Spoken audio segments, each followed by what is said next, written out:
Hey guys, welcome to another episode of the podcast. Now, you might be wondering why I'm sitting in the driver's seat, and that's because Dom isn't here today. He's away for a family commitment. However, you are in good hands, and we are with a very, very special guest. Perhaps one of the most experienced developers in the market, somebody who's seen ups and downs, and no doubt today we'll be asking him about where he sees the market today. But more importantly, where things are going. And with that, Remon, welcome to the program. Thank you. Thanks for having me. Now, let's jump straight into it. Before we get into who you are and your background and what you're working on, what on earth is happening on the ground and how do you see this market? The market, out Western Sydney way, it's starting to get a bit of momentum off the back of what's happening in the city and out east. But we're starting to see sales picking up again. We're seeing it more so, not as much off the plan, but for development sites that are coming out of the ground and people can see activity. This is what's given them confidence to come back in and start investing again. Let me ask you, why are people, buyers at this point of the market, opting for something that they can see? What do you think it is? Do you think it's people that are unsure, or people that have been maybe hurt or have heard things that are incorrect? Or are we seeing a shift to what you see maybe in the United States or in the UK, where people prefer to buy once it's out of the ground? Yeah, I think it's a combination of everything. Just the security that they see the building is getting built. Also, you're talking about someone who's going to put a 10% deposit down, which could be anywhere from $50,000 to $100,000, and that's people's life savings. So they want to see that their money is safe, it's going in the right place. So I think that's the main issue. And people have been burnt before in putting deposits down and losing them, or the development not taken off. So while they can get their deposits back, there's always that legal fight that goes a long way to trying to get it back. So you end up spending more money trying to get the deposit back in legal fees and whatnot. So I think it's more about just that sense of security that development is going to be seen through.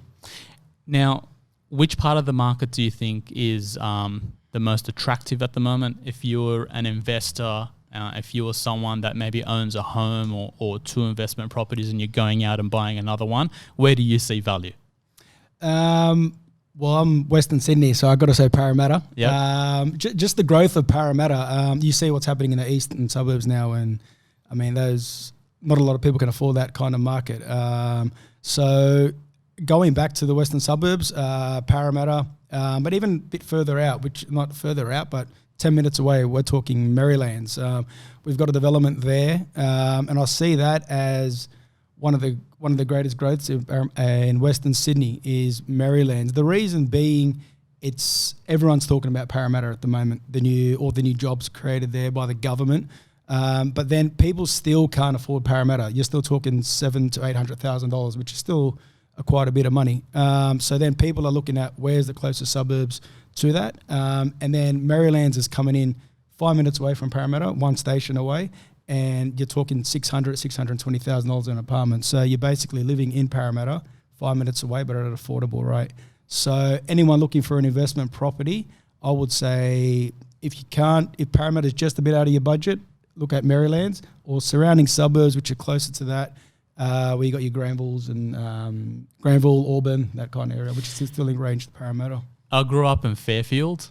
Yeah, I was going to say Fairfield, but I was thinking that's even going a bit further. But no, Fairfield is one that got... And I remember, growing up in Fairfield during the 90s, it wasn't the prettiest place to be. There were a lot of issues around southwest Sydney, and Parramatta in particular earns a pretty bad stigma. And my friends and I used to joke that Fairfield was getting a skyline, and today you see suburbs like Marylands, Parramatta and Auburn and Granville. Granville's got a massive skyline now.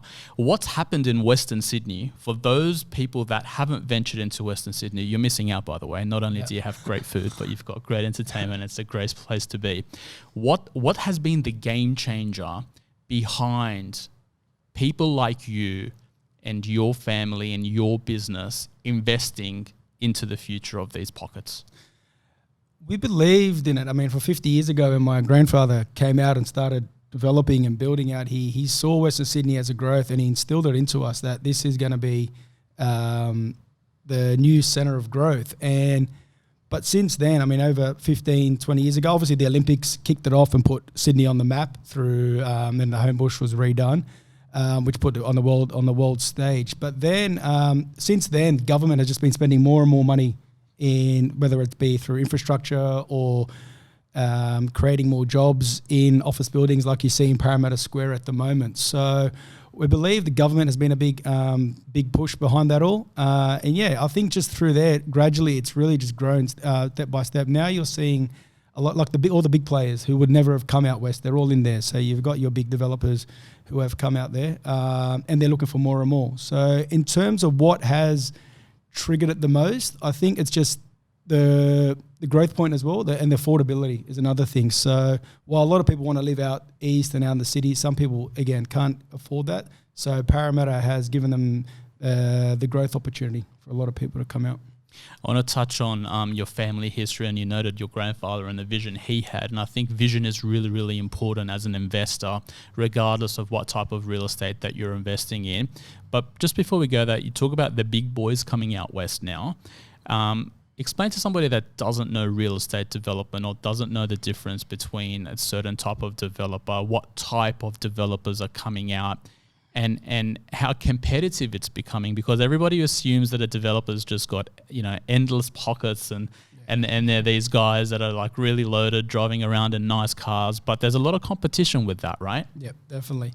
I mean, I don't want to give plugs to other developers on this show, but I mean, the notables are, you got your Lendleases, your Mirvacs, your Meritons, they're all looking for land in Parramatta, and luckily we have been in Parramatta for 50 years. So we were lucky to acquire enough of the land.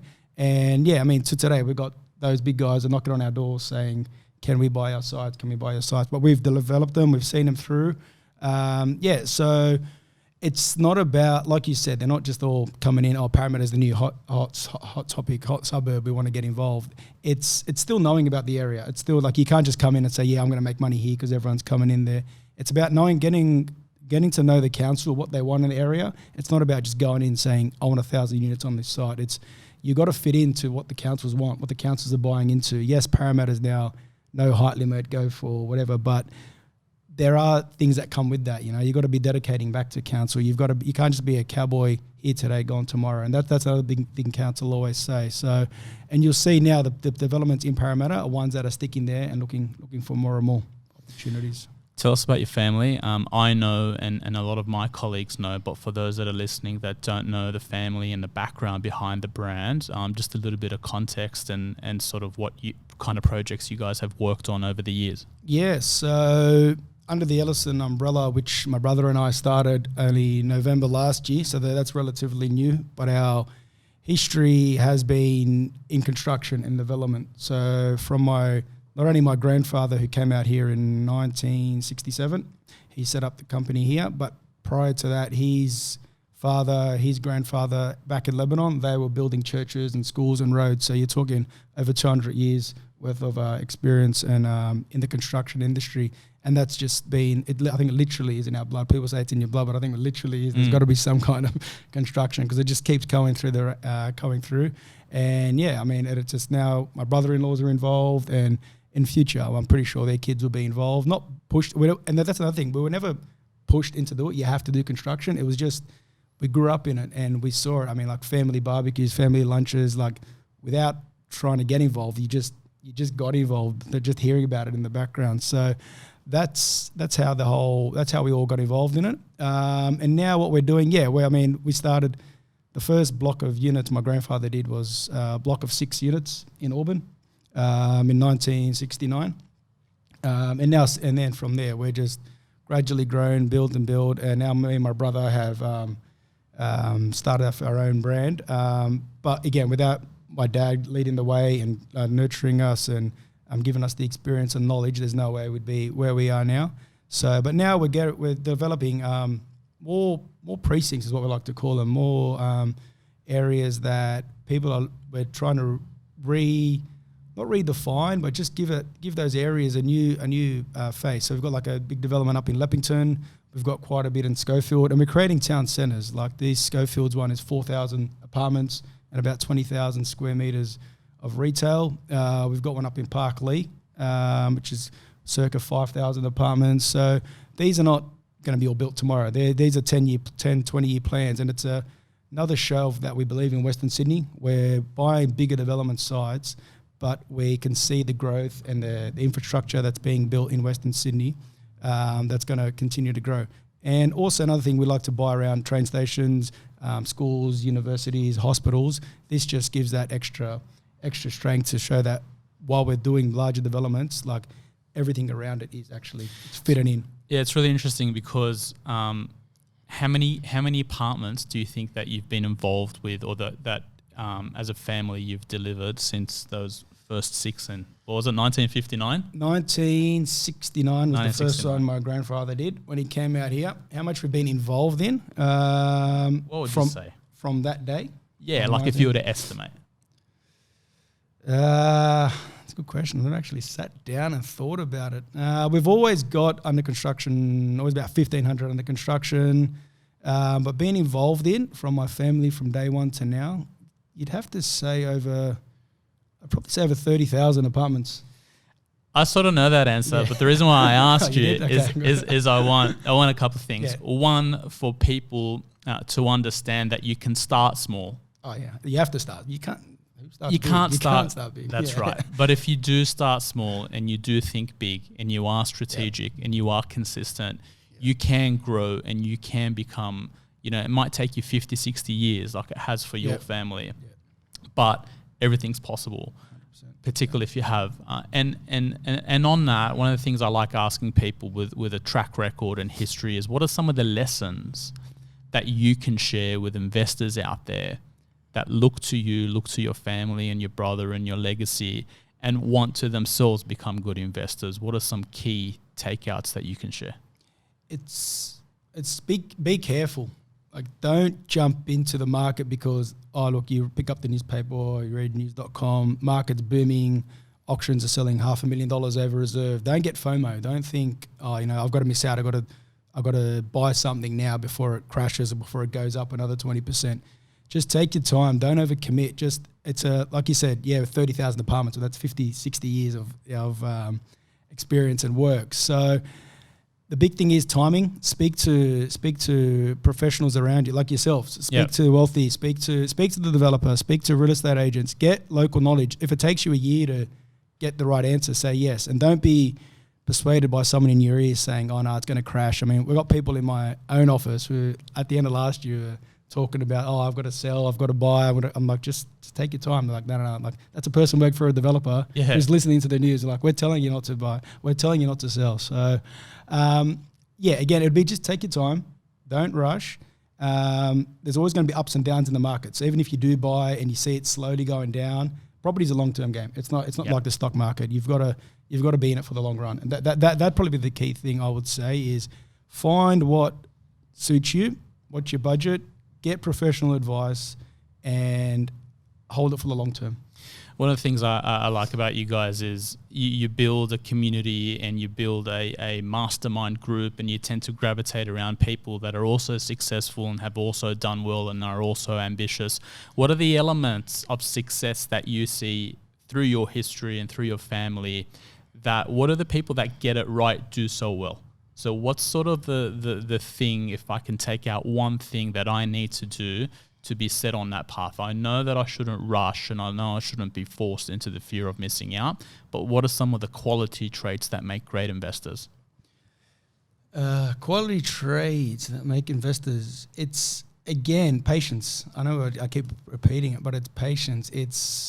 It's not being afraid to take risk as well. I mean, you're going to take risk in life. I mean, tell me one successful person who hasn't failed at one stage in their life. I mean, everyone's done it. People have gone close to bankruptcy and they've come back and turned around. So it's take risks.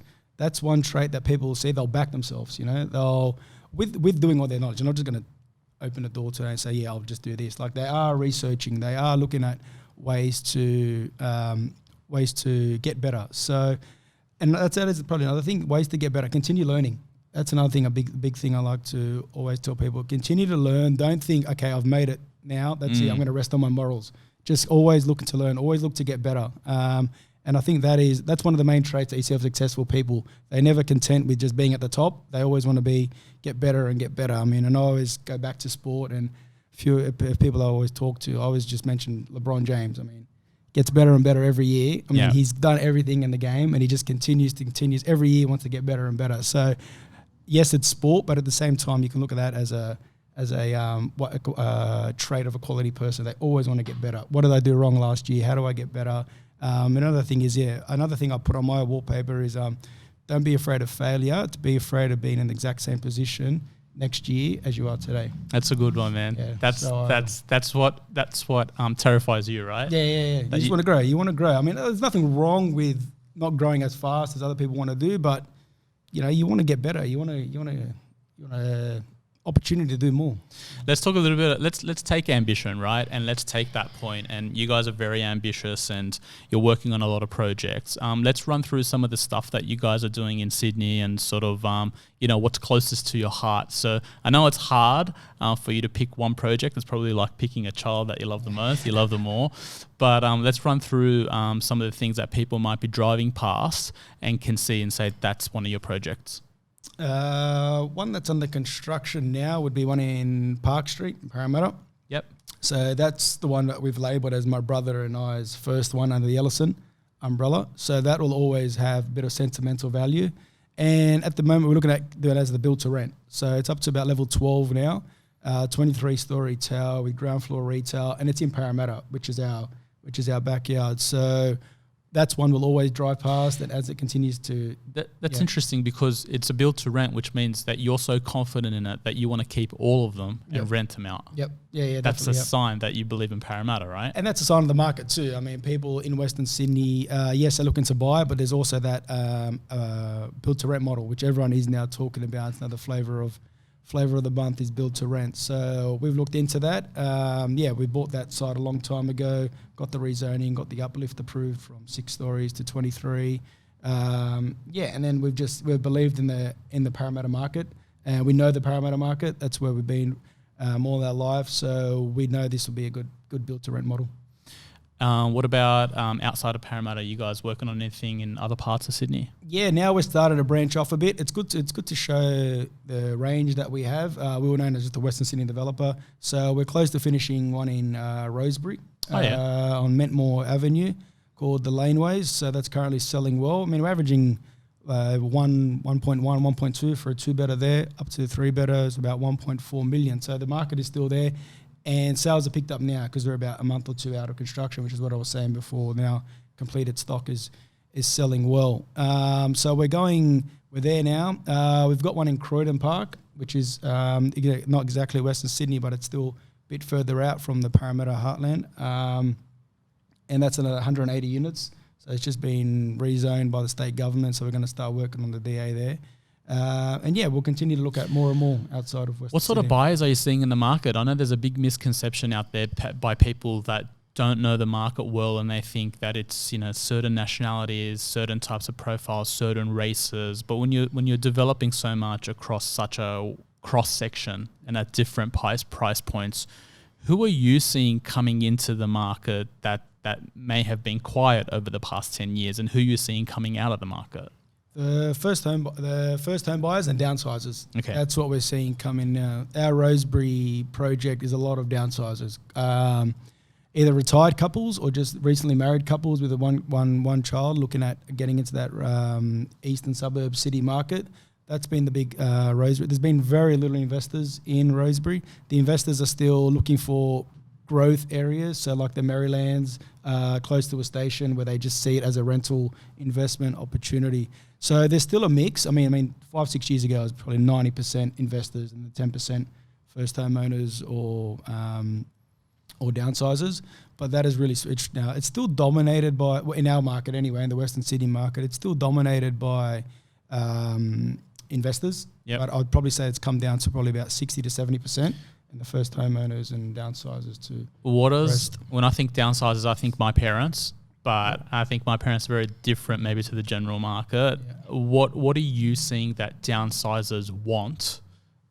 Specifically, what's a deal breaker for a downsizer? More the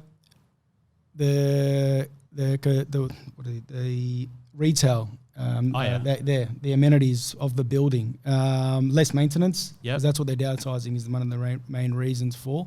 So just the amenity, and that comes into us designing the retail ground floor right. Gotcha. Back in the day, we used to just put the shops and get the units, and we'll worry about leasing later. Now, because there's so much competition out there in apartments, you need to get that retail mix right too. So you got to have your childcare, your medical centres, your necessities, and then fit in well with the other. So someone that we're doing now in Parramatta, we're making it kind of like an Each Street destinational one. That's South Quarter and Parramatta. So getting that mix right is what people are looking for. And now with COVID, obviously the study areas have to be different. So making it more of a community vibe, making it more friendly user for the buyers. Awesome. I'm going to ask you a couple of questions before we wrap up. We're going to be a little bit different, but we're going to draw upon your Western Sydney knowledge. Favorite place to eat in Western Sydney? Best food in Western Sydney, or your favourite? My favourite.